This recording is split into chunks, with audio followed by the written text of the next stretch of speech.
Ja, hallo und herzlich willkommen zum neuen Video. Ich bin hier 6 Wochen durch Vietnam gereist und habe viele große Highlights gesehen, die ich in diesem Video mit euch teilen möchte. Also viel Spaß mit diesem unglaublichen Land.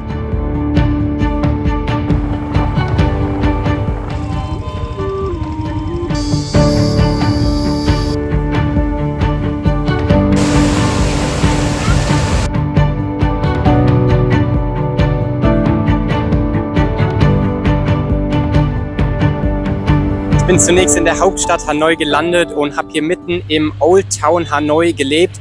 Hier ist wirklich richtig viel Action los und auch die großen Attraktionen sind hier in der Nähe. Das Leben findet hier wirklich richtig auf der Straße statt. Ja, die Streetfood, die Geschäfte sind teilweise auf den Straßen aufgebaut und das gibt ein ganz besonderes Feeling. Mit der Grab-App kann man sich hier sehr günstig von A nach B bewegen und das habe ich natürlich genutzt, um hier einige Tempel und Attraktionen anzuschauen. Traffic hier in Vietnam und jetzt hier besonders in Hanoi, ich war bisher nur in Hanoi, also der Traffic hier in Vietnam ist absolut crazy. So was habe ich noch nicht erlebt. Also ich war ja schon in einigen Ländern auch hier in Südostasien und Vietnam ist auf jeden Fall das heftigste Land, was den Traffic angeht.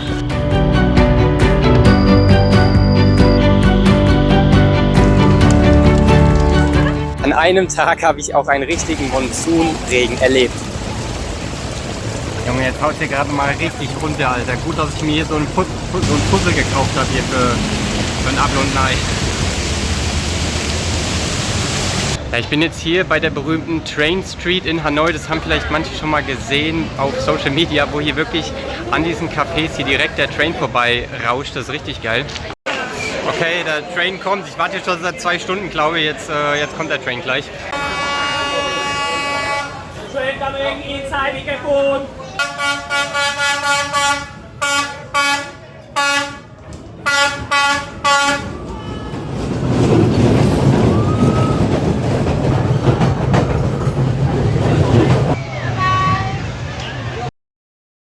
Dann ging es mit dem Sleeper-Bus weiter nach Sapa. Sapa liegt ganz tief im Osten von Vietnam und hier ist abends die Stadt schön beleuchtet mit viel Angebot an Essen und Massagen. Sapa ist vor allem bekannt für sein Trekking durch die schönen Reisfelder. So, heute startet das Trekking, was ich halt mache. Wir laufen quasi durch so Reisfelder und besuchen kleine Villages.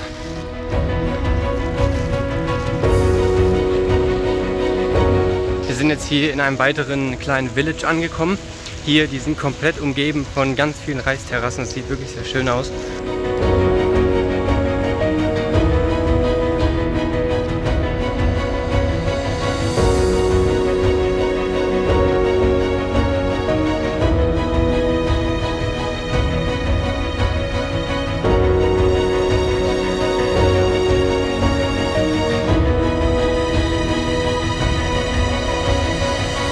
Hier in der Nähe ist auch noch der Phan Xipang Mountain. Das ist der höchste Berg in Vietnam. Den konnte ich leider nicht besteigen, weil das Wetter einfach zu schlecht war. Dann ging es aber auch schon mit dem Bus weiter nach Ha Giang. Hier kann man den berühmten Ha Giang Loop mit dem Motorrad abfahren. So, wir starten jetzt gleich rein in die 3 Tage, 2 Nächte hier Ha Giang Loop, einer der absoluten Top-Attraktionen hier in Vietnam. Und ich bin gespannt, was wir alles zu sehen. Okay, es geht los.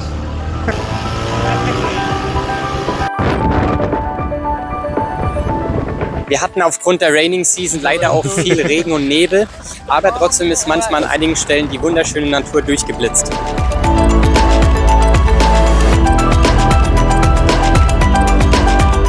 Ich habe hier eine Gruppentour von meinem Hostel aus direkt gebucht und da hier auf dem Loop sehr viel Polizeikontrollen sind und den Führerschein kontrollieren, habe ich mich dann dazu entschieden, nicht selbst zu fahren und einen sogenannten Easy Rider zu nehmen, wo ich dann quasi hinten mit auf dem Motorrad mit drauf sitze. Und das war am Ende sogar die richtige Entscheidung, weil da kann man die Natur einfach viel besser genießen und ich für YouTube natürlich auch besser filmen konnte. Wir haben auf der Tour viele schöne Orte besucht, Caves, Aussichtspunkte oder auch traditionelle Dörfer. Also das ist wirklich die krasseste Aussicht, die ich je gesehen habe. Haltet euch fest.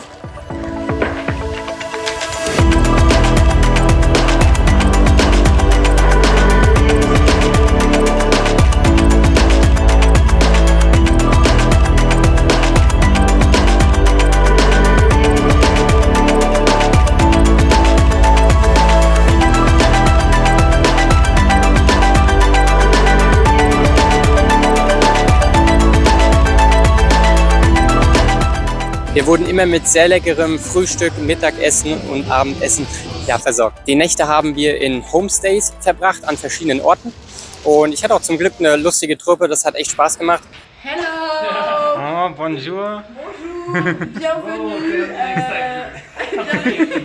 Und hier beim zweiten Homestay abends bin ich mal mit meiner Drohne da lang geflogen und die Kinder haben das gesehen und ich bin ihnen so ein bisschen hinterher geflogen. Die haben sich komplett erschreckt, die haben das wahrscheinlich noch nie gesehen.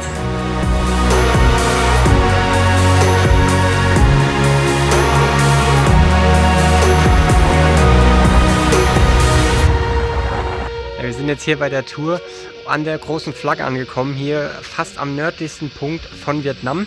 Ja, hier auf dem Berg hinter dem Tempel ist, glaube ich, der höchste Punkt. Und quasi direkt dahinter beginnt die Grenze von China. Das heißt, alle Bergketten hier im Hintergrund, das ist alles chinesisches Festland.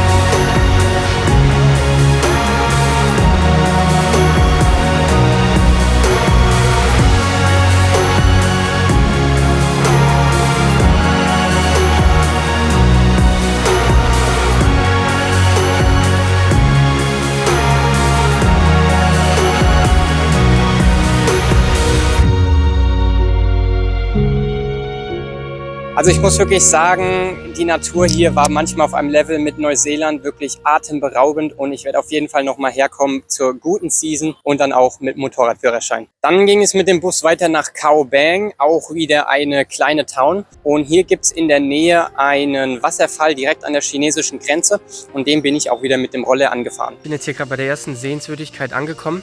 Das ist hier ein Berg mit einem Loch mittendrin. Sieht echt sehr cool aus hier.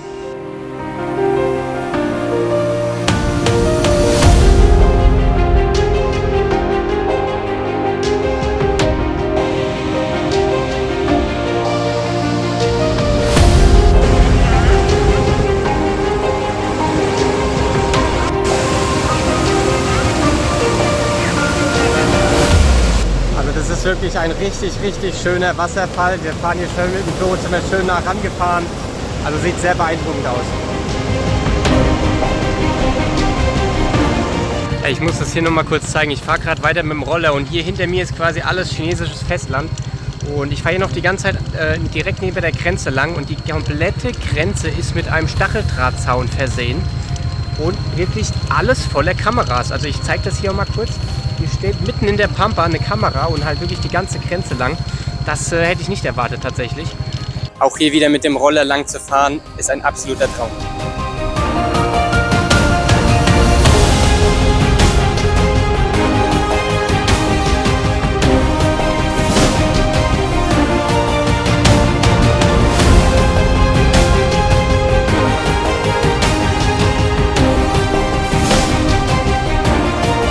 Danach ging es weiter nach Ha Long und Ha Long ist bekannt für die Ha Long Bay, wo ich hier eine Bootstour gebucht habe. Ja, heute geht es auf eine Bootstour in der Ha Long Bay. Das ist hier quasi so die Main-Attraktion hier, eine Bootstour zu verschiedenen Inseln zu machen und verschiedenen Caves.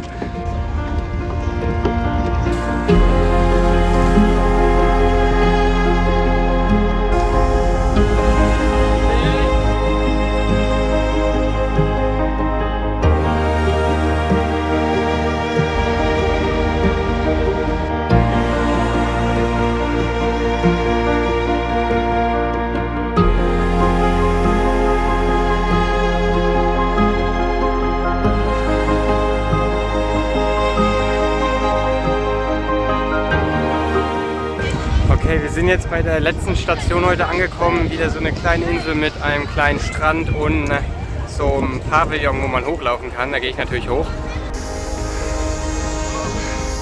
Ja, also die Aussicht von hier oben ist wirklich richtig geil und man sieht auch so viele Cruising-Schiffe hier heute.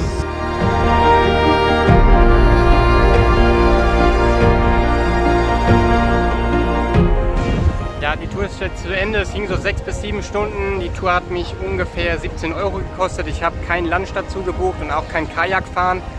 Ich wollte mir eigentlich nur nah an die Inseln rankommen, dass ich hier ein paar schöne Drohnenshots bekomme. Und dafür hat es sich auf jeden Fall gelohnt.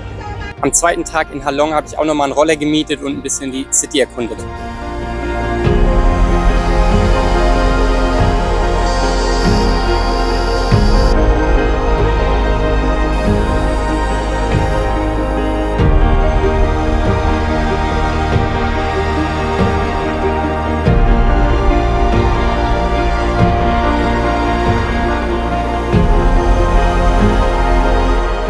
Direkt neben Halong ist auch noch Cat Ba. Das ist auch noch einer der beliebtesten Orte. Was man da sieht, ist einfach relativ ähnlich zur Halong Bay, so von der Natur her. Deswegen habe ich mich entschieden, ich gehe nicht noch nach Cat Ba. Es geht Schlag auf Schlag mit dem Bus weiter nach Ninh Binh. Die Region rund um Ninh Binh bietet viel Kultur und eine schöne, ruhige Natur. Also ich bin jetzt hier vor kurzem angekommen in Ninh Binh und ich glaube, wir haben hier den ganz klaren Gewinner, was die Hostels angeht. Ich habe hier ein Hostel gefunden für 1,70 € die Nacht. Und ich muss wirklich sagen, es ist ganz gut ausgestattet. Okay, jetzt startet hier die Tour in Ninh Binh. Ich habe jetzt hier eine Tour gebucht, einfach um zu den größten Highlights hier hinzukommen in einer Tagestour. Wir haben zunächst 2 Tempel besucht und sind dann noch hier zur Hauptattraktion. Da kann man mit einer Bootstour über den Fluss machen. So, wir machen jetzt hier eine 2 Stunden Bootfahrt hier an dem bekanntesten Ort in Ninh Binh.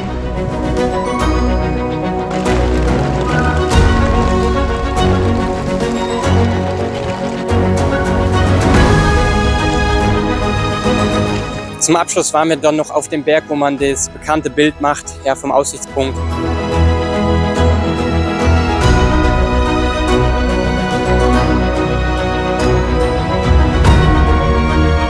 Also Ninh Binh hat mir wirklich sehr gut gefallen. Es ist sehr entspannt und man kann sich hier auch mal ein Fahrrad mieten oder auch einfach zu Fuß durch die Reisfelder laufen.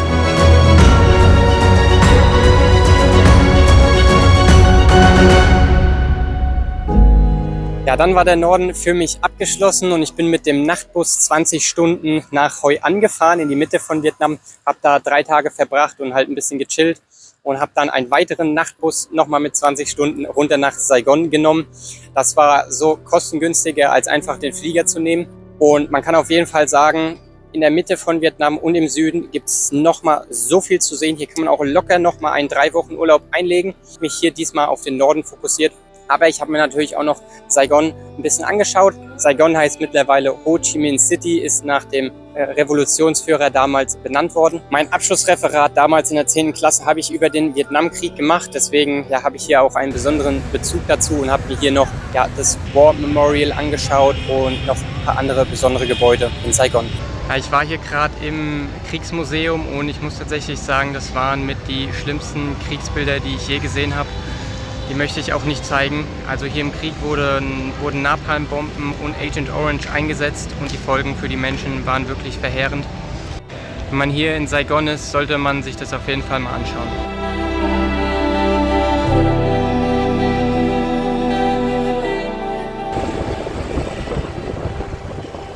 Also ich bin jetzt hier noch vor dem Wahrzeichen in Ho Chi Minh City, der höchste Tower in Vietnam, der 81 Tower, und ja, da gehe ich jetzt hoch.